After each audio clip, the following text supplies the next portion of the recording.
Welcome, ladies and gentlemen, boys and girls, children of all ages. I am Sean Anderson, Most Valuable Podcast, and the upcoming segment is from our full Fast Break podcast that we recorded. And if you do want to check out that full podcast, head over to Blog Talk Radio /The Fast Break. You'll be able to find the full podcast over there.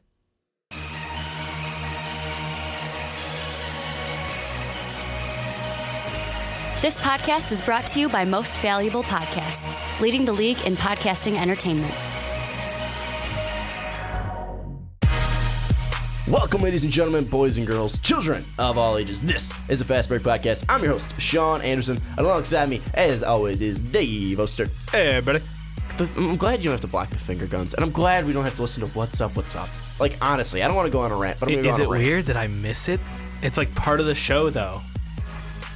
You know, even if you don't love it, it's there. It's comforting.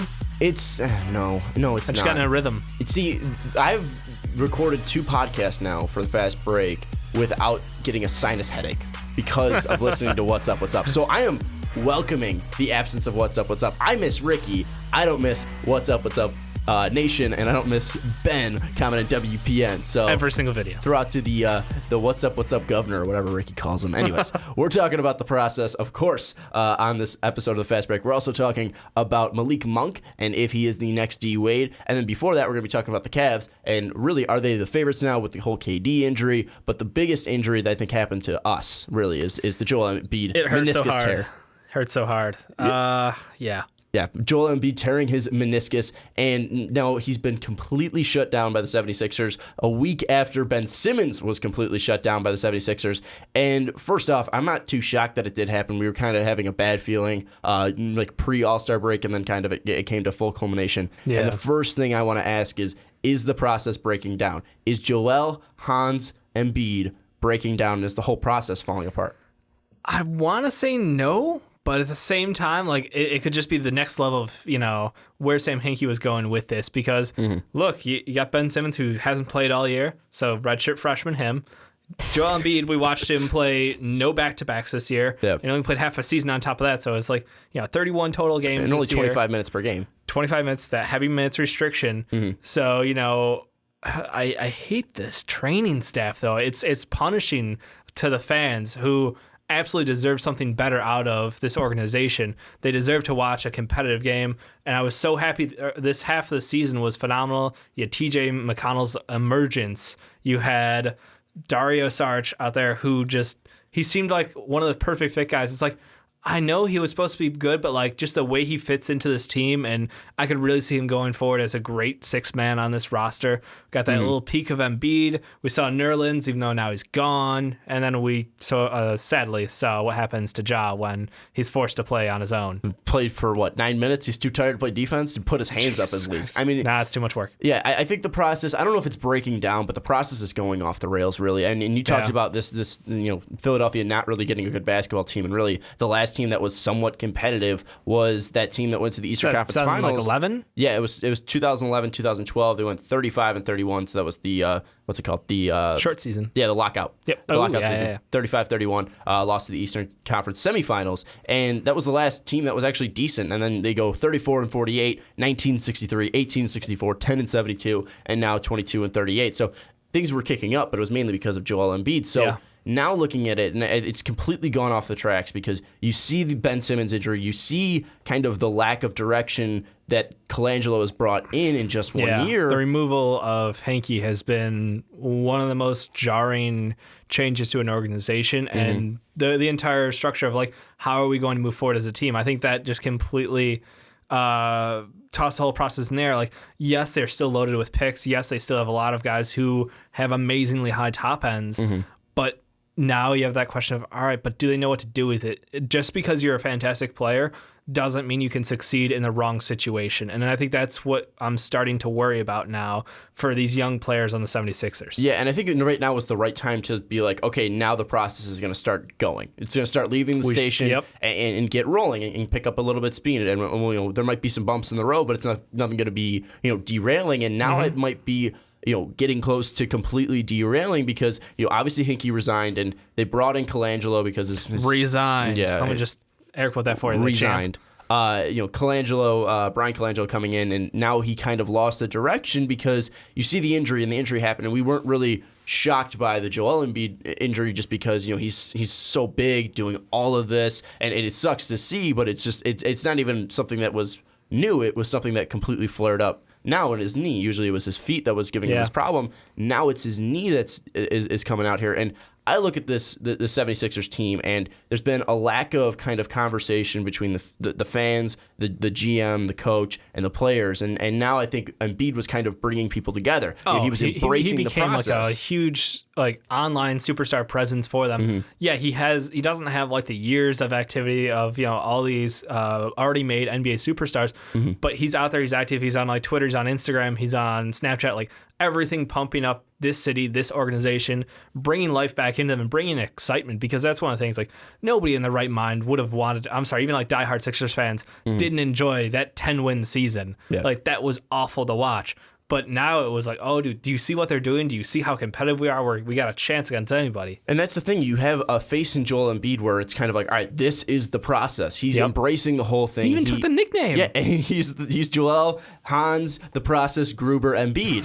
And you look at Embiid, and he embraced it. And it's this thing that Philadelphia fans can look at and be like, okay, this is the direction we're going. Embiid's going to be our guy. Embiid's going to be able to take us to that next level. The process was a long it was a long process. It was a long time coming, but now we have faith. And even if we don't make the playoffs, we'll at least see something that is at least welcoming, and something that, this guy is even like, hey, come on, let's do this. We have something going here. And you have Ben Simmons coming the next year, and you have draft picks, and you have Nerlens and Ja, and then this injury happens, and it kind of just sucks the air out, because, you got the news of Simmons, and you got the news of trading Nerlens, and then you got the news of Joel Embiid, and now it's like, okay, well, your best player, Joel Embiid, has injury problems again. Ben Simmons hasn't played. We don't even know what we're going to get from him. Ja was the wrong big guy to trade, and now Colangelo, it seems more of Nerlens. Nerlens was the wrong big guy to trade. Sorry. Oh yeah, sorry. You kept the wrong big man. Yep. Yeah, you kept the wrong big man. And now it seems like Colangelo, he's rushing to get the process done and over with. And Brian was brought in because of his dad, being recently named the executive vice president, or at least having some upper management position at the 76ers. And it seems like Brian's rushing to get his name back out there and get the Executive of the Year award, because he's got so many assets and he's got so much going on. And, the owners see Colangelo, and they see his dad, and his dad's, obviously building up his son, and they want to make their money back, and they want this process to be done with, because as businessmen, they want to be making their money back. So, you see this, and Colangelo's kind of going away from what Hinkie wanted and what Hinkie was striving for in building up a team. And now I think this is not only going to stray away teams from wanting to tank and wanting to rebuild like this, but I think it's also just showing the importance of money now in the NBA, because obviously, it's a capitalistic, kind of culture, capitalist society that we live in America. It's an investment now. It's not a, you don't own a franchise to see the franchise succeed. You're not you own building a franchise. Culture. Yeah, you own it as a investment to flip it and make more money down the road. And that's why I'm such a big fan of Boston, because Danny Ainge embraces that Boston culture, and he embraces the idea of building a winner. And right now they're still thriving without it, but they still have that next level to take in Boston, where Philly, it's kind of struggling where to go. And that's what I want to ask you is, where should Philadelphia go? Because you have Simmons, you have Embiid, you have Okafor, you have Saric. What's the next step? Because you also have the 4th pick right now in the NBA draft. Where should the process go? I think they need to pray to the ping pong ball gods that the Lakers somehow miss out, so they get that 2nd pick. Because if they fall out of the top 3, then they get the Lakers pick. Correct. So if that happens, awesome for them. They need to go get a backcourt. Honestly, I think they're done drafting big men. I swear to God, if they draft another big man, I'm just gonna lose my shit right now. If they draft Harry Giles, how pissed are you gonna be? Or if they draft Jonathan Isaac, how pissed are you gonna be? On a scale of 1 to 10, probably like a solid 9. Like that's it. It's not a 10. No, because at this point I'm like, you know what? Why not? Yeah. Keep doing what you're doing.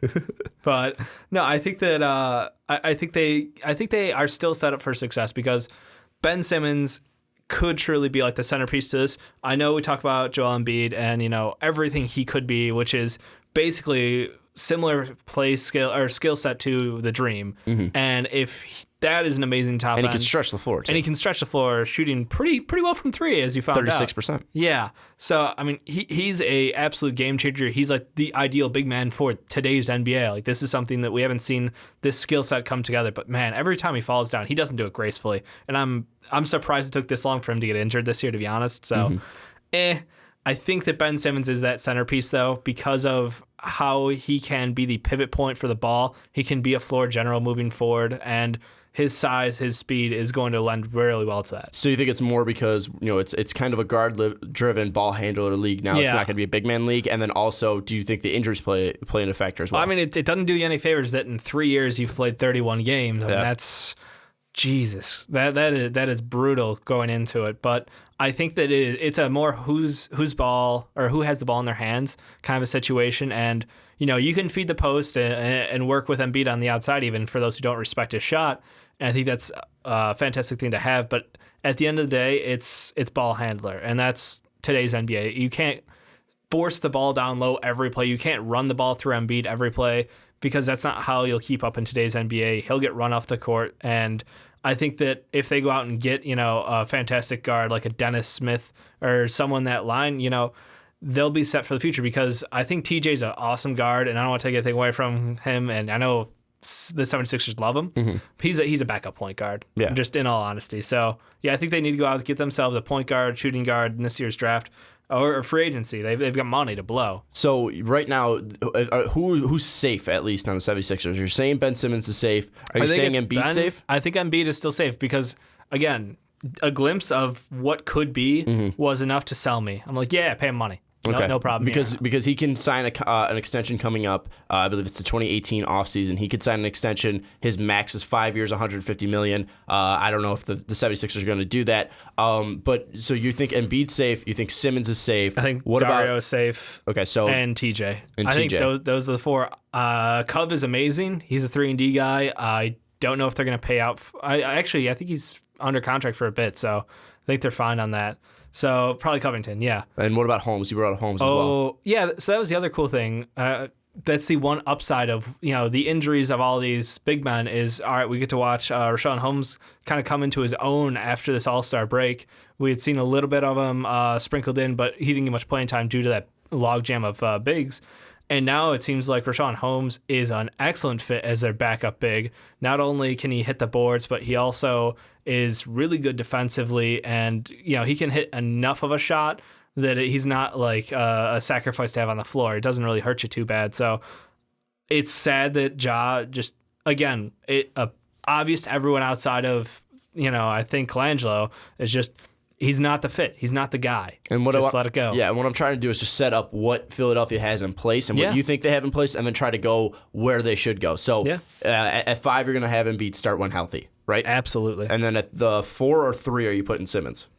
Simmons is probably I would probably say, I want to say 3. Okay, because most people probably going to play the 4. Yeah, most people put him at 4. So we'll do Embiid at 4. Embiid at 5. Simmons at 4. Yep. And then are you safe on saying Covington is going to stay at that 3 for at least next year? Yeah, I think Rocco's fine. Okay, and now we have the shooting guard position and the point guard position to fill out. Yeah, Stauskas is good. You're not sold on the mayor of Philadelphia?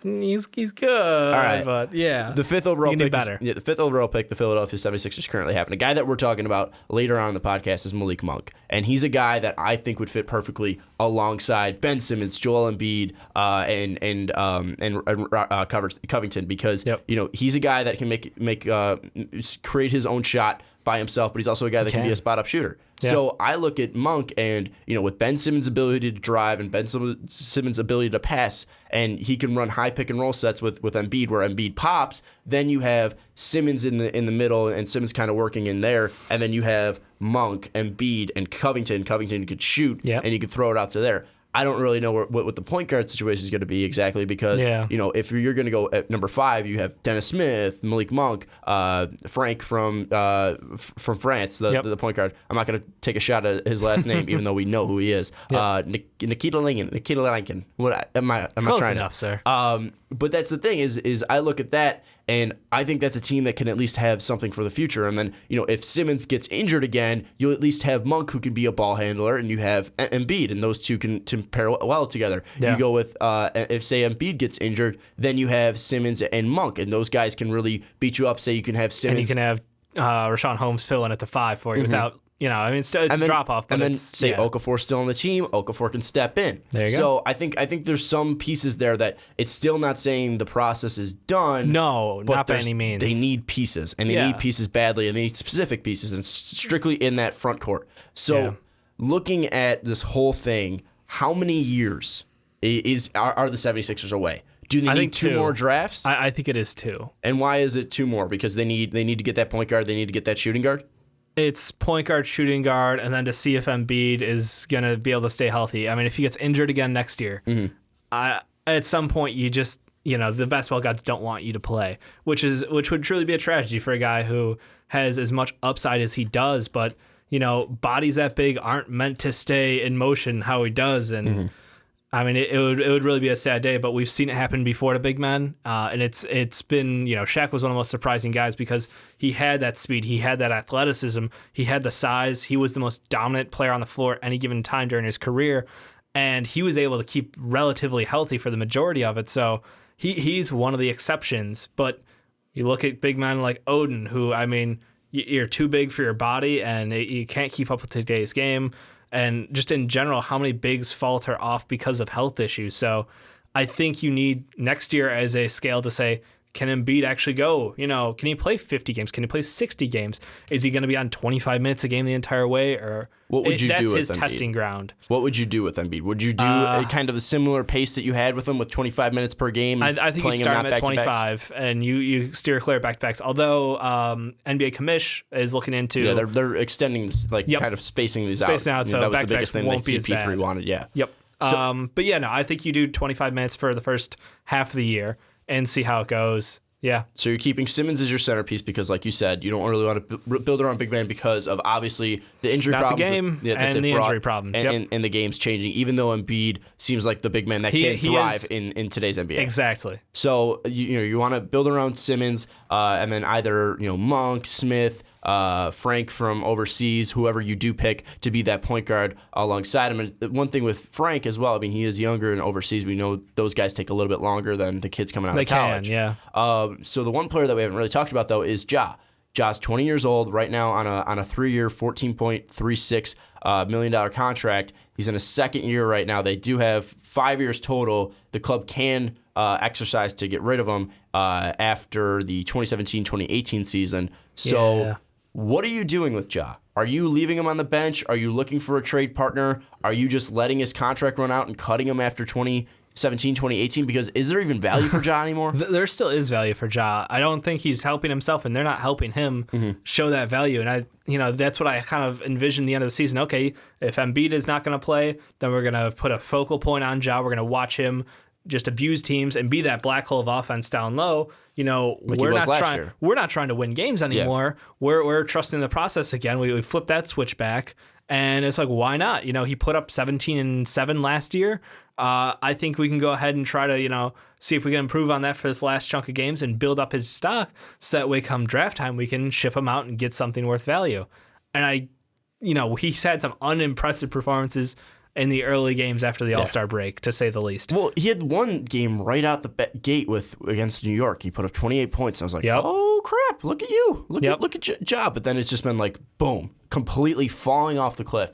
And it's something where I don't know if I trust him enough because, A, the injury problems he dealt with last year and just early this year. Yeah, and B, the 76ers, just training staff in general. Yeah. Then you look at his play style and kind of the lack of effort he does put forward. You see, obviously, the biggest thing this year with the defense like that we just mentioned, that awful, terrible play against Miami where he's just sitting there in the lane where there's guys just swarming all around him. He's not putting his hands up, nothing. He's literally just pivoting and walking in a circle. And he's walking. He's not running. He's not even closing out on shooters. he's just walking. And it's something where you see the charisma of Embiid, and his charisma is a bright spot in Philadelphia. It's infectious too. Like you saw the culture as a whole. Like T.J. McConnell has come out and been one of the biggest fans of him. Nerlens Noel, when he was in town, they're best friends. Exactly, and it's just something that that's a guy you want in the locker room. That's like the old Taj back to Chicago when you had a energy guy. The only difference is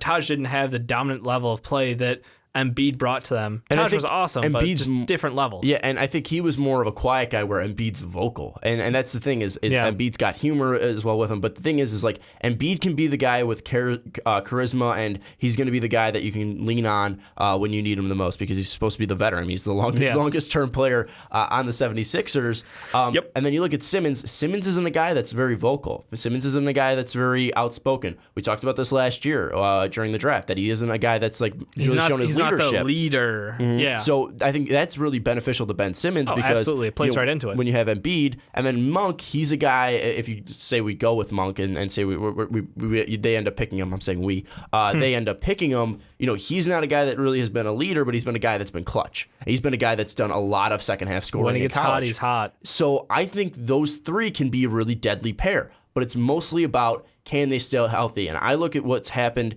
in Philadelphia. I see what the Colangelos have kind of brought in, going back to the process and kind of wrapping this up and putting a bow on it. I'm worried about the process. I am looking at this, and I'm not saying it's derailing right now, and it has been derailed, but it's starting to tip a bit, and it's kind of running a little bit too fast, and it's not taking the easiest course. It's trying to go over a bridge that's wobbling. It's something they're trying to force something out of it, and that's the thing is you can't force any of this to happen because you see Embiid, and that was something that just kind of naturally came because you saw the terrible year last year, and then you see Embiid come up, and now you're like, oh crap, we even had a topic where can the 76ers even make the playoffs? Oh yeah, because they were doing this and they were kind of taking over the NBA, and you're like, okay, this is happening, this is moving, this is going somewhere, and I think the Colangelos saw that and they rushed. They're like, okay, let's put everything into that. Let's try to make Embiid the star, and then obviously his body broke down. Yeah. And that's the thing where you mentioned it, and I think it's the biggest thing that I'm going to take away from it is that Simmons needs to be the centerpiece because Embiid might be more talented. Embiid might be more skilled. Embiid might have that charisma. But the thing with Simmons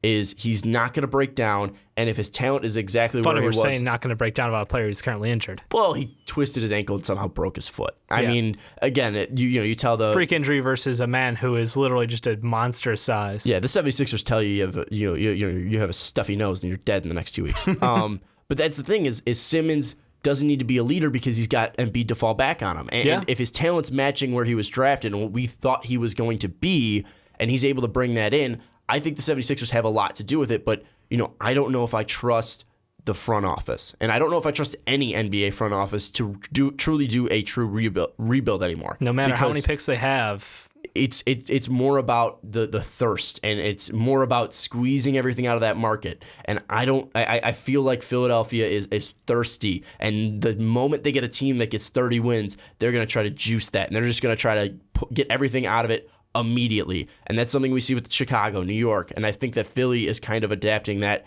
kind of mentality as well because we haven't seen winners in Philadelphia for a while. Eagles, 76ers, Flyers. We haven't seen winners in that city for a while, and I think that's kind of soaking up everything because we talked about Boston last week. We talked about Boston, all these teams soaking up similar mentalities and culture. And I think Philadelphia is kind of sucking that up as well because you look at the Flyers, Claude Giroux, Wayne Simmons. They have these two guys that have been talented, but they've never been able to put the right pieces because they're always rushing. They're always trying to bring in old defensemen. And it's one thing with Philadelphia. I feel like right now they see these two guys, Embiid and Simmons, and that draft pick. And once that draft pick, Embiid and Simmons get working together, I think they're going to try to milk it right away. And I think that's going to be the thing is that they're going to rush it and derail the process. And I think I'm ultimately going to say that the process isn't going to work, and not because of the players, not because of Brett Brown, because I think he's been doing a fantastic job this year. I think it's truly about the thirst from every front office in the NBA, every front office in sports, the fact that they just want to hit as soon as they possibly can and hit as hard as they can instead of doing what the Cubs did and waiting 5 years with Theo and finally getting that to pay off because that was the sweetest thing for the Cubs. And you could talk to Mike Rankin, you could talk to Ricky Widmer, how sweet that payoff was. Yeah. I think with Philadelphia, it's just not going to happen. And I think ultimately they're not going to get that sweet payoff that they're really expecting. See, I'm on the other side of you. I think that they're going to be too patient with this. I think they're going to Really? I think they're going to let the draft picks keep rolling in until they're out of the Sam Hinkie range of draft picks where they're completely stacked up beyond belief. But they won't be able to put together a winning team with those draft picks. And that's my biggest concern is knowing how to draft and, when to move players. When's the right time to move on from a player and when is the best time to get value out of them? They're in an amazing situation where they're going to have a sheerly stupid number of picks over the next 4 years. 14 second rounders in the next 4 years. Incredible. And I think they have the Grizzlies, I think maybe 3 first rounders in the next 2 years. And you can pair and package as many, but honestly, second rounders have become more valuable in today's NBA than they ever have before. Especially when you get 14 too. I mean, you could just package all those and get a first rounder. Yeah, because one team wants 14. Yeah, no. Maybe. No, I'm just saying, like, the level of talent in college has grown. The level of play, I think, as a whole, back in the 90s and early 2000s, it was like a second rounder, shot in the dark, 1 in 60 maybe will hit. Yeah. Nowadays, we're watching second rounders actually be able to contribute to teams instead of just immediate D-League. And even now the D-League has grown some viability. Well, and I think the biggest thing of that is the one and done, because now you get guys that are rushing to come out right away. And, you look back at the 2003 draft, and I forgot D-Wade played 2 years of college. And you look at that, and, like, Melo was, like, the true, like, one and done kid. But other than that, when you went to college, or you came out at high school right away. And now you're seeing guys either come out right away or play 3 or 4 years. And we see the guys in the second round like Malcolm Brogdon. Malcolm Brogdon steps in right away and he's able to make a contribution. So there's definitely players that I agree, where if you pick the right kid and you pick the guy that was really great in college, played 4 years, kind of was the leader on your team, but he's not that athletic, super hyper athletic kid with a lot of potential. I think that's the kid that might be able to really step up. Like Denzel Valentine, he was that guy, but it was the injuries, it was the team he was drafted by, and then also he was putting up stupid numbers like triple doubles. So he shined enough to get up to that first round. But even on the other end, where you have, one and doners who, maybe they didn't have their best year in college, and you see like, hey, if we spend, 2 years out of your first contract developing you into a player, I think that you will be able to contribute to our success long term. They're going to take the shot because they have enough shots in the dark to throw. So I think they're going to wait on this, but I don't know if they're ultimately going to be able to flip those picks into a successful team to add on to the powerhouse of Embiid, Simmons, and really make this team a contender. So you think you said 2 years they should be ready? I think 2 years is that's their measuring stick for all honesty's sake. That should be a 40-win year. And I agree with that, and I think that's when they're going to start rushing things, and that's when it's going to go over. But I think it's going to be 2 years, and they're going to run it too quick. You think it's going to be 2 years, and they're not going to have anything ready. I think if they're not 40 gonna wait wins, 4 years. Yeah. So they're going to be ready in 2 years, but they're going to wait 4 years. Or they're going to bust their picks. Like, it'll be like, oh, no. It's okay. This pick this year got injured. We'll just wait for next year. Oh, that's okay. We'll just wait for next year. And that's what I'm like. That's my worst nightmare. I think that's a perfect way to end it, too. And another way to end it as well, Isaiah Thomas, 5'7", second round. Last pick of the draft. Played 3 years in college. So you can find diamonds in the rough in the second round. But again, I think we do have our worries and our qualms about the process, and I think it's something that's very, very valid, at least, because I think all Sixers fans should be worried about where the process is going. But ultimately, you got to trust the process. You got to believe in what's going on. I am losing my faith, but then again, I'm not a 76ers fan, so who am I to say? But anyways, thank you. Oh, shit. It's just one of our videos scared me a little bit. Don't forget to check out that one. And also don't forget to check out patreon.com/mostvaluablepodcast. But thank you so much for watching. We'll see you next time.